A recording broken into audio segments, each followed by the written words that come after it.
Always number one. Always number one. DCGB 729 kHz.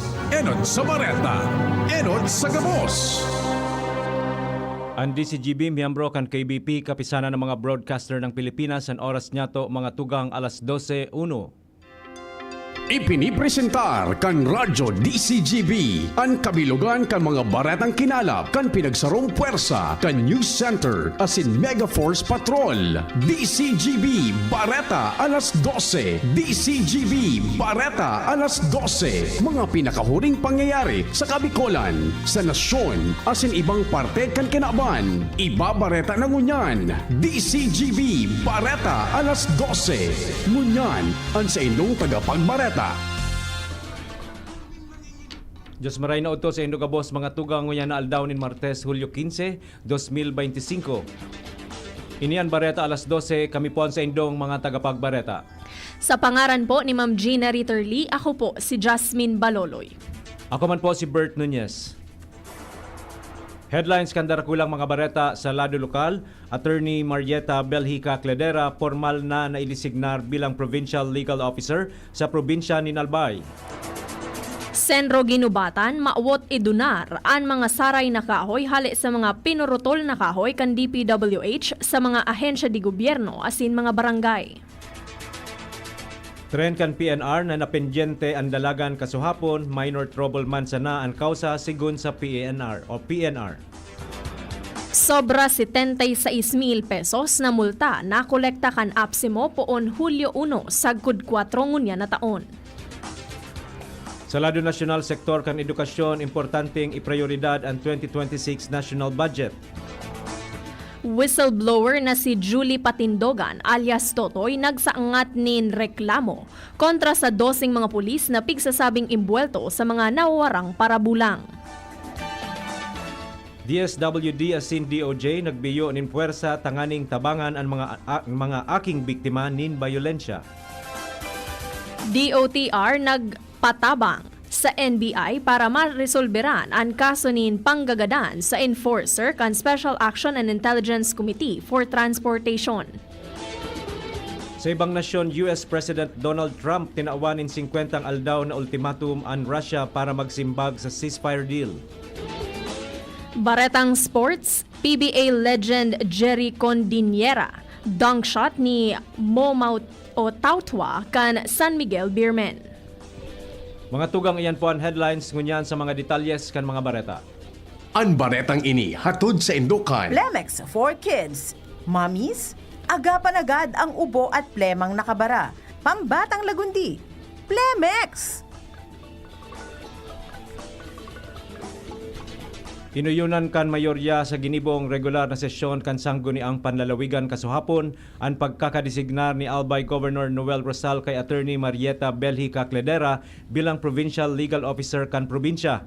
Sa paaginin concurrence o pag-uruyon kan mga miyembros kan sanggunian, formal na naidesignar si Cledera alagad may mga board members man giraray na nagpaabot nin kahaputan sa nasabing opisyal. Sa sesyon hinapot ni 2nd District Board Member Lau Beltran si Cledera kung maapektaran ang trabaho kaini bilang legal officer kan criminal case na isinaangat sa inda ni Governor Rosal. Alagad sinimbag ini ni Cledera sa pagsasabi na ang kaso haloy nang dismiss dahil sa lack of interest dahil dai nagpahiling sa korte ang complainant kan kaso. Nagpaabot man ni nagkapirang commitment si 2nd District Board Member Melissa Abadesa kung sa pighagad kaini ang promisa kan opisyal na bilang legal officer, siya ang ma-review kan mga dokumentos may kinaaraman sa ley na kinakaipuhan o pighahagad kan sanggunian, asin ang pag-atindir kaini sa mga pagtiripon na pigpapaapod ninda. Inuyunan man ini ni Cledera alagad sinabi niyang dai niya masisiguro ang 100% attendance kung saan kung dai siya maka-atindir kan mga pagtiripon mapadara siya nin sa iyang representante. Ang baretang ini hatod sa Indukan. Red Horse Super, ang shot ng tropa. Maawot na idunar kan City Environment and Natural Resources Office o Senro Ginubatan ang mga kahoy na temporaryong nakasaray sa Barangay Banaw Ginubatan na hali sa mga pinutol na mga kahoy o puno na sa kahalabaan kan tinampo sa Barangay Morera asin binugsakan bilang parte kan road widening na proyekto kan Department of Public Works and Highways. Sigon kay ginubatan Senro Officer Alejandro Maranan, ang mga kahoy idudunar sa mga ahensya di gobyerno, arog kan Department of Education, mga barangay asin iba pa. Sinabi pa kaini na pwedeng gamiton ang mga kahoy sa paggibonin mga gamit arog kan lamesa, cabinet asin iba pa.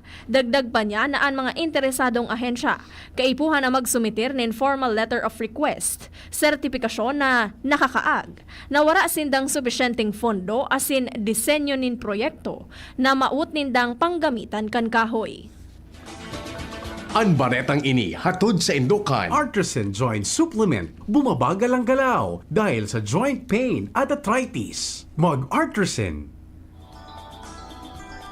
Minor trouble man sana ang kausa kan naging insidente nin pagkakapendyente kan dalagan kan sarong tren sa kahalabaan kan Riles sa Barangay Bongalon sa Daraga Albay kasuhapon. Sigon sa ginibong follow-up kan DCGB News kay Philippine National Railways Division Engineering Assistant PIO Naga Legazpi Base Greg Manyo na irahay man tulos ang nasabing raot kan tren dahil may mga eksperto na mga engineers na nag-asikaso man tulos kaini. Dagdag pa niya na natural an mga arog kaining insidente sa kahaluyan na pagdalagan kan tren na magkaigwan nin mechanical trouble. Sinabi pa niya na duwa ang units nin tren kan PNR sa Rehiyon Bicol ang sarok para mientras na pigagamit na service kan mga crew na nagpapadagos sa pag-irahay kan mga riles pasiring sa norte, pasiring sa rehiyon kung sain pig-asigurar man kaini na kung matapos na ang patrabaho duman, duwang units man sa Giraray ang magsasabat-sabatan, Rota Naga Legazpi asin vice versa. Ang baretang ini hatod sa Indukan. Plemex. Pag may ubo o hika, Plemex agad. Basta lagundi, Plemex. Sobra 76,000 pesos ang nakolektar na fines umulta kan Albay Public Safety and Emergency Management Office o APSEMO. Katakod kan mga ginibong aktibidad kan traffic unit sa probinsya Poon Hulyo 1 sagkod 4 ngunya na taon. Sigon kay APSEMO Department Head OIC Roderick Mendoza, nasa 14 ang nagibo nindang apprehension, 46 ang nasettle nin fines o multa, mantang may 32 pa ang mga unsettled. Apera kaini sa sobra 76,000 pesos na nakolektang multa. Sobra 73,000 digdi ang hali sa Philippine National Police as in Highway Patrol Group, mantang nasa sobra 2,000 pesos naman ang mga non-uniformed personnel. Mientras nasalado naman in mga kinundusir na traffic enforcement sa pakikipagkoordinar sa man iba-ibang estasyon in pulisya sa probinsya, Arogan Tabaco City Police Station. Nagibuninda ang nasa siyam na apprehensions, mantang sa mobile patrol naman ang may 5 apprehensions. Ang baretang ini hatod sa Indukan. This news is brought to you by Actimed Quality Generics. Isang pangalan, singbisa ng maraming branded. Actimed Quality Generics. Under observation ngunyan ang sarong elementary student matapos na mabangga nin motorsiklo bandang alas 5 nin kahapon kasuhapon sa Purok 5, Barangay Buyuan, Legazpi City. Sigon sa mga otoridad, ang driver kan motorsiklo na midbid na si alias Andres, 44 anyos, may agom sarong dispatcher asin residente kan sarong barangay sa Daraga Albay. Basado man sa impormasyon, hali sa Barangay Bunga sa Legazpi City ang driver kan motorsiklo pasiring sa Barangay Bugtong alagad kan pag-abot sa Barangay Buyuan. Aksidenteng nabangga kaini ang babaeng estudyante na naglalakaw sa gilid kan tinampo. Natumba ang duwa dahil sa insidente kung sain nagsapar nin head injury ang estudyante. Tulos man na nag-apod nin tabang ang sarong concerned citizen kung sain dinara ang biktima sa Legazpi City Hospital, alagad binalyo ini sa pribadong ospital para sa obserbasyon kan sitwasyon kaini. Legal na kasimbagan hali sa Department of Interior and Local Government o DILG as in Civil Service Commission ang pigahalat ka nagkapirang miyembros sa sanggunian manungod sa nangyaring burutuhan kasuhapon para sa minority as in majority leader. Katakod kan ginibong regular na sesyon kan sangguniang panlalawigan in Albay. Sigun sa impormasyon na nakuha kan DCGB News, ipignominar as in nakakuanin 8 boto bilang minority leader si First District Board Member Carol Ziga, mantang parte ni kan mayoriya kan mga board members sa sanggunian. Dahilan kay ni pagkwestiyon ni 2nd District Board Member Harold Imperial ang desisyon sa pagsasabing dai dapat pagbuotan kan majority kung si Isay an maawot na ikaag bilang minority leader kan minority.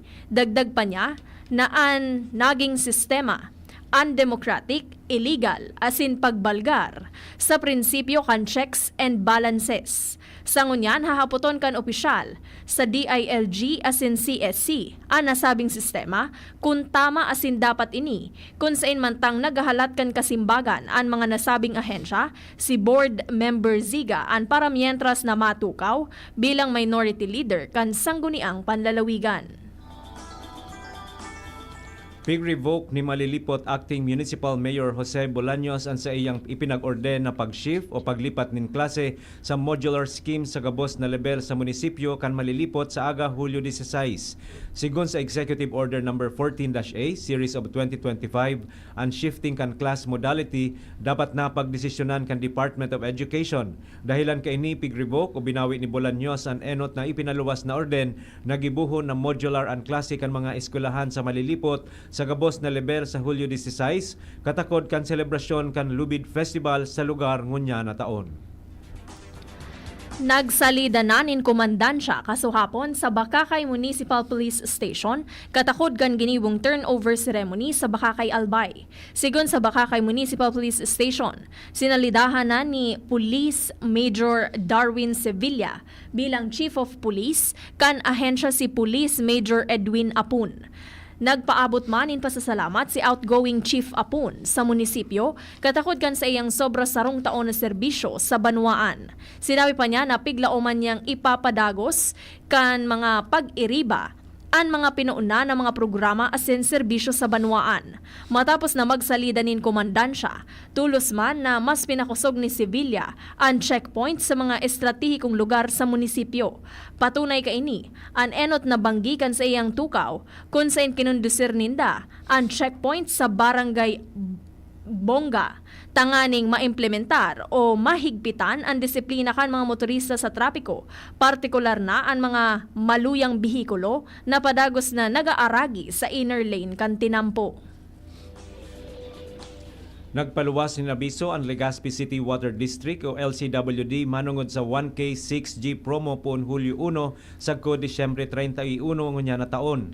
Sigon sa abiso, ang mga maawot na mag-avail ni New Connection na ma-full payment ang makakaresibin in 50% discount sa inspection fee, 50% discount sa labor charges as in libreng water jug, mantang ang mga ma-partial payment naman may 50% diskwento sa inspection fee, initial payment na may 1,000 pesos kung saan ang balanse pwedeng mabayadan sa laog nin 6 na bulan.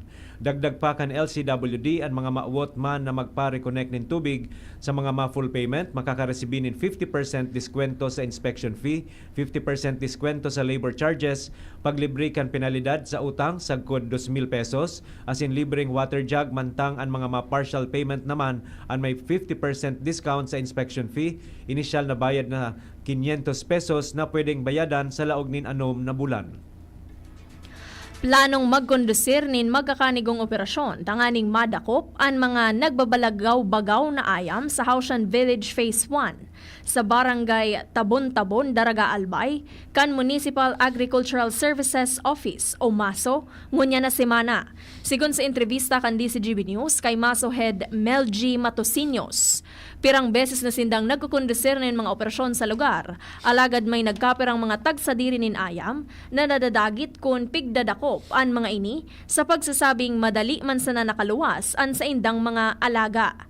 Ang lakdang, katakod kan reklamo kan mga residente sa lugar, manungod sa naglalangkaw na bilang nin mga nagbabalagaw-bagaw na ayam na pigagadan ang mga livestock ninda, partikular na ang mga kambing. Mga tugang iyan po ang enot na parte kan sa tuyang Bareta alas 12 sa Bareta Nyato sa Lado Nasyonal, ibang nasyon na sinibapa pagkatapos kay ni. Pre, makinig ka muna. Payong kaibigan lang ha. Work hard, play hard. Yan ang motto ko dati. Pero nakakapagod din pala katagalan. Sa gitna ng lahat ng mga puyat, inom at pagkain ng masasarap, kasama na ang oily at fatty foods, kailangan pa ring bantayan ang kalusugan. Tamang kontrol ang kailangan. Katuwang ko, ang Liverade. May silimarin na maaring makatulong protektahan ang atay. Cheers to more good times. Be a liver lover. Mahalagang paalala, ang Liverade ay hindi gamot at hindi dapat gamitin paggamot sa anumang uri ng sakit. Ang good drinks at good food, perfect combo. Isama pa ang Liverade para sa kalusugan ng atay. Mabibili sa mga leading drugstores nationwide. May iba't ibang karamdaman ka ba gaya ng high blood pressure, diabetes, sakit sa puso, sa kidney, sa atay, may myoma, na stroke, may gallstones, cancer at marami pang iba? Ang Amazing 4 ng Miracle Health Corporation ang subukan mo. Makakatulong dahil mula ito sa epektibong Amazing Trio at mas lalo pang pinalakas dahil sa Mega 1 na mayroong 21 sangkap. Subok ng nagpapalakas ng immune system at marami na ang mga natulungan na mayroong iba't ibang karamdaman. Huwag nang patagalin pa. Alina't magpakonsulta. Maaaring pumunta kay Doc Joey Bitito sa Barangay 18, Cabangan West, Legazpi City, kaharap lang ng Bangko Sentral ng Pilipinas. O tumawag sa 0998-975-8121 or 0917-853-8933 para sa free consultation sa natural medicine. Mapapanood din ang serbisyong natural, kalusugan at bayanihan sa YouTube channel at sa Facebook page na Doc Joey Bitito. Inihahatid ng PhilHealth ang mas pinalawak na primary healthcare package para sa lahat ng Pilipino. PhilHealth Konsulta. Magparehistro na sa pinakamalapit na konsulta provider para sa inyong health risk screening at konsultasyon. Maaaring maka-avail ng mga gamot at laboratory test batay sa rekomendasyon ng primary care provider. Pumunta sa aming official website www.philhealth.gov.ph para sa mga detalye. Konsulta ka na.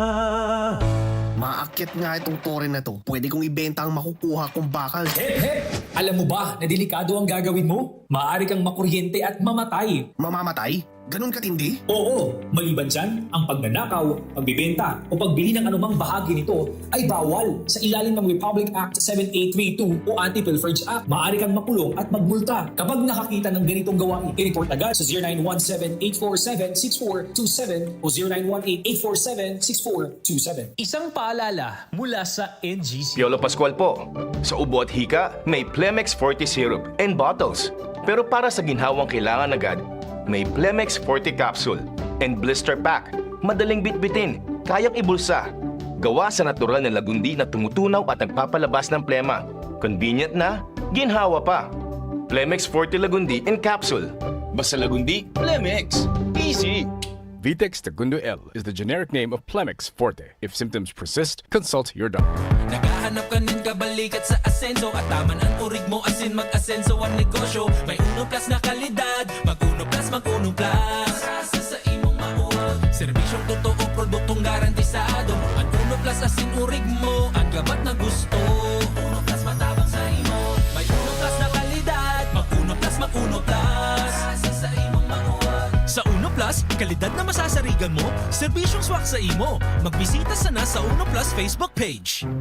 Getting married this year? Planning for a birthday party? Organizing an event for your company? Bicol Food Delights Catering Services is your one-stop solution for your upcoming events. From venue, coordination, and events host, we got it covered for you. At Bicol Food Delights, we also cater events of all sizes, specializing in wedding, corporate events, and parties. We've got the best menu for your events, like crispy Bicol Express, braised pork ribs in white sauce, cheesy baked lasagna, chili beef tinutungan, BFD fried chicken, and more. We also offer service contract and tables and chair rentals at affordable prices. Bicol Food Delights Catering Services is located at the second floor of BFD Building, Purok 2, Barriada, Barangay 38, Gugun, Legazpi City, in front of Kalayaan Park. For more inquiries, you can call us at 0919-094-2572 or 0927-353-4407, or you can visit us at our official Facebook page at Bicol Food Delights Catering Services. Bicol Food Delights Catering Services. Great food, delightful service.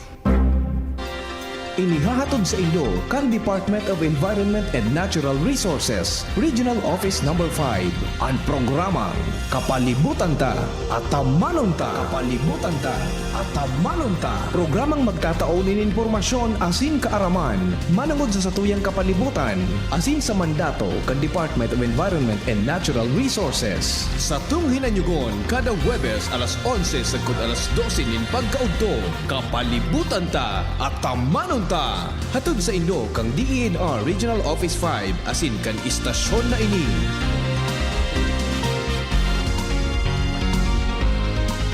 Stock up and save big at the Metro Department Store Mid-Year Madness Sale. From July 18 to 20, enjoy up to 50% off on great selections. Metro Rewards card members will get to enjoy special deals. At the department store, get additional 10% off on top of the discounts offered if your purchase reaches a minimum of 2,000 pesos from store opening to 2 p.m. on Friday and Saturday, while 5 p.m. to store closing on Sunday. See Poster Mechanics for more details. For DTI Fair Trade Permit number FTB 225797 series of 2025.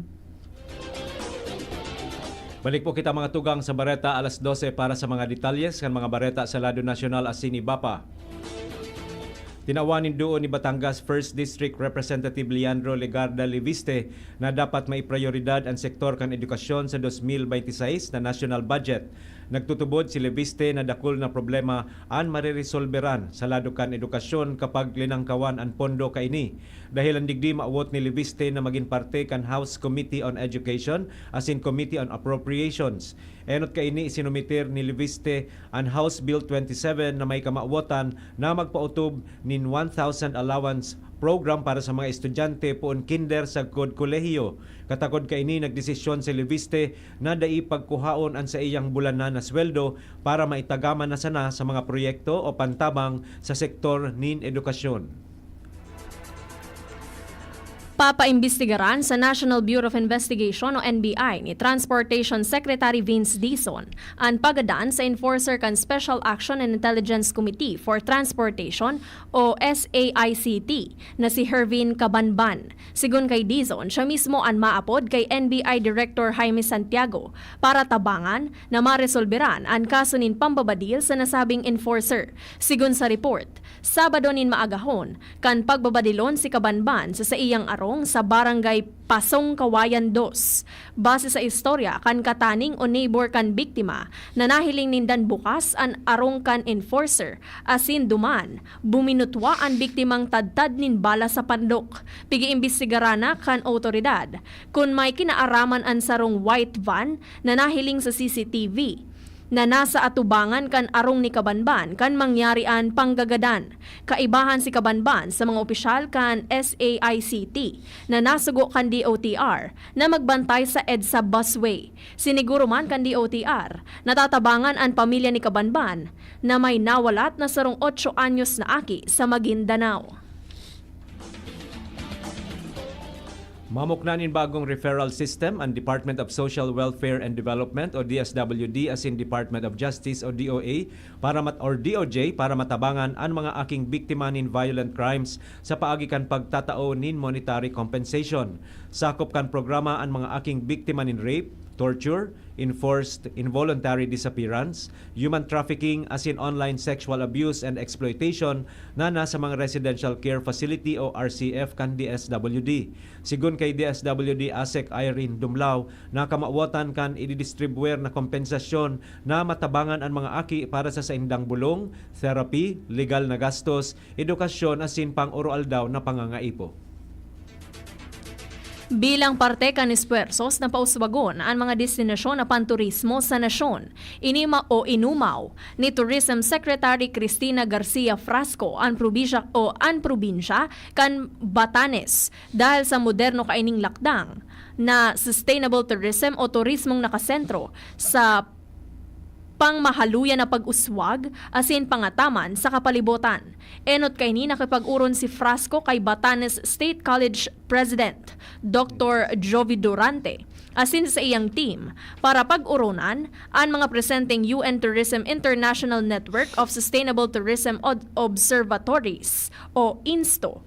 Ini sarong importanteng pagmidbid na pigsusuportahan kan Batanes Tourism and Hospitality Monitoring Center sarong research project kan University of the Philippines katuwang an provincial government kan Batanes. Inumaw ni Frasco an Batanes sa paggamit kaininin approach na nakabase sa siyensya, community-led, as in heritage-driven bilang sarong modelo para sa mga bagong nagbubutwa na destinasyong panturismo sa nasyon.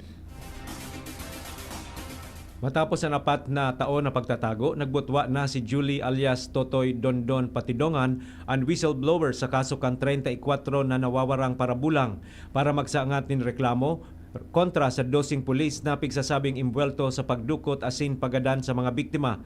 Sa isinumitir na affidavit complaint sa Napolcom, sinabi ni Patidongan na posibleng umabot sa sobra sang gatos ang totoong numero kan mga nawawara.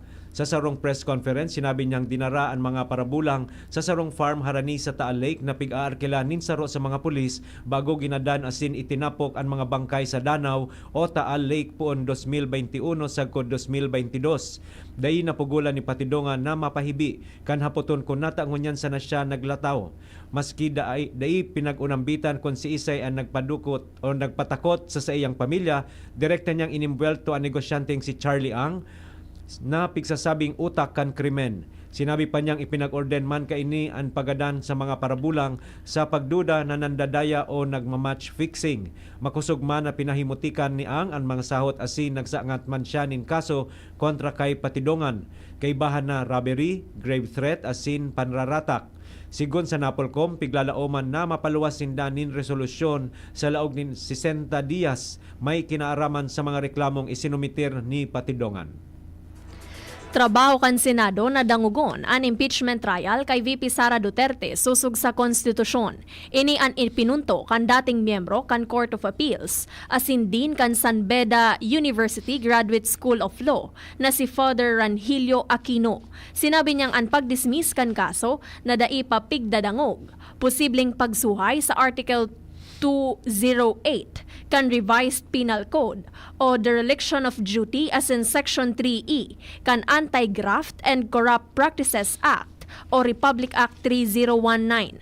Dagdag pa ni Aquino na ang pag-iwas sa trial, posibleng resulta kan political alliances asin takot na mawaranin suporta gikan sa mga taga-suporta ni Duterte. Bareta sa ibang nasyon, may panibagong pangapudan si US President Donald Trump kay Russian President Vladimir Putin na magsimbag sa pangapudan nindang ceasefire o tigil putukan sa Ukraine.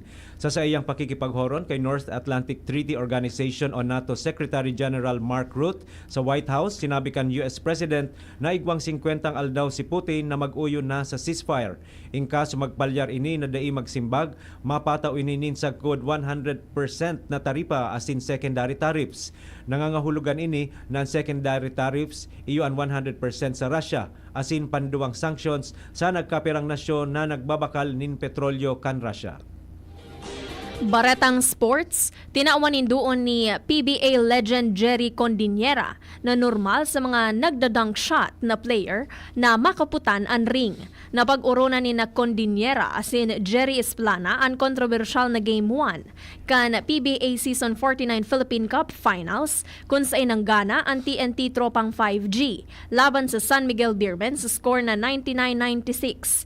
Dai inonra ang crucial basket ni Mo Tautwa kan San Miguel dahil sa pigsasabing basket interference. Mas kinairehistro sa scoreboard ang dunk bilang puntos para sa SMB. Alagad binawi ini kan technical committee asin inapod na basket interference.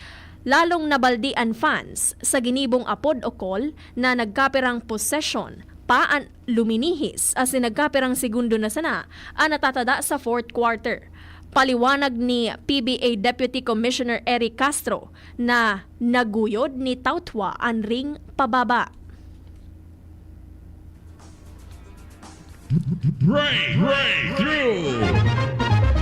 Naimbento kan sarong kumpanya sa Estados Unidos ang sarong fast-draining concrete na kayang mag-absorb ni nasa 1,000 litro nin tubig kada minuto kada square meter. Ang kumpanya kan Tarmac na imbento ang Top Mix Permeable kung sain sa indang ipinaluwas na video may sarong truck na nagbubuhos nin 4,000 litro nin tubig sa parking lot surface kung sain ang tubig tulos na pig-absorb kan konkreto.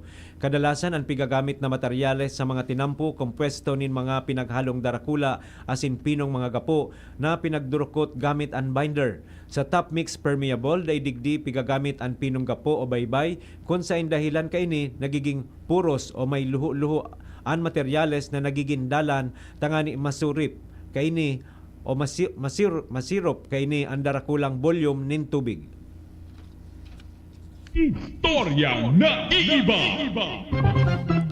Sarong babae sa San Jose, California ang nakaka-eksperyensya nin kakaibang problema matapos ang haros sarong taon na pag-abot nin dakul na mga package hali sa Amazon sa iyang arong na daiman niya in order. Sigun sa babae, urual daw siyang nakakaresibinin mga kahon na may laman na mga car seat cover hali sa brand na Etkin. Sigun sa research kan biktima, ang Etkin sarong brand nin car seat cover hali sa Chinese Amazon seller na si Liu San Deidian kung saan pigagamit kan seller an sa iyang address bilang return address para sa mga unsatisfied customer. Nireklamo na niya sa online selling site. Alagad padagos man giraray ang pag-abot kan mga package. Mientras na an insidente namatean man ni nagkapirang persona arog na sana kay John DeFua sa California na nakaresibinin sobra 1,000 kondom na dain niya man in order as in Cindy Smith sa Virginia na nakaresibinin sobra 100 na package. Flashback. Ngunya na aldaw Hulyo 15 taon 1987 na-establisher ang Cordillera Administrative Region o CAR. Ang administrative region minukna tangani masimbagan ang kakaibang cultural, social asin economic na pangangaipuhan kan rehiyon na pig-iistaran ni nagkapirang mga ethno-linguistic groups o mas midbid na igurot. Ang Cordillera Administrative Region kompresto nin mga probinsya hali sa duwang rehiyon. Ang Abra Benguet asin Mountain Province sa Region 1, Ilocos Region asin Ifugao pati Kalinga Apayao sa Region 2, Cagayan Valley. Ang Baguio City naman ang sarong highly urbanized na syudad ang pigdesignar na maging regional center. Ang Nueva Vizcaya asin Quirino mantang may significant igorot populations anday kaintra sa CAR dahil sa historical integration kaini sa Cagayan Valley Region. Mga tugang iyan na po ang kabilugan kan sa tuyang alas 12 mga bareta tinipon asin kinalap sa DCGB News Base. Sa pangaran kan mga nagsurat kan bareta na pinamamayuhan kan sa tuyang News Manager and News Director Sir Mar de la Cruz asin Miss Nicole Gloriane, sa lado teknikal katuwang tapo si Sir Chief Ramir Tanay, Sir Jerome Nico Martinez and sa tuyang IT, social media writers Miss Jenny Matthew Balyaran, Miss Shara May Leron asin Mr. Jimos Barrios. Sa ngaran po kan bilog na tropa kan Mega Force Patrol asin sa pangaran kan mga nag-aantabay sa DCGB News Facebook page, DCGB YouTube channel, DCGB Live app asin sa 729 kHz sa pihitan kan sa indong mga radyo. Kami po ang sa indong mga naging tagapagbareta. Sa pangaran po ni Ma'am Gina Ritterly, ako po si Jasmine Baloloy. Ako man po si Bert Nunez. Abangan po ang masunod na programa Iskaramusa with Miss Angel Mustasa. Always number 1. Always DCGB Bareta alas 12. Shoutout po sa kabos na nagdadangog lalo na digdi sa Purok 5 Fatima Tabaco City. Salamat po. Sa indong nadangog ang mga darakulang bareta ngunyan na aldaw. Ang tabayan ng giraray sa aga ang sarupang edisyon kan DCGB Bareta alas 12. Abangan ang masunod na programa. Ginhawang araw, Nay. Ano pong sa inyo? Hi, eto yung kailangan kong gamot. Kasya kaya sa budget ko? Imbis na branded, I recommend Actimed. Actimed? Opo, Actimed. Quality generics na singbisa na ng branded, may up to 85% savings pa. Laking tipid! Yan ang ginhawa sa bulsa. May ginhawa na sa bulsa, recommended pa,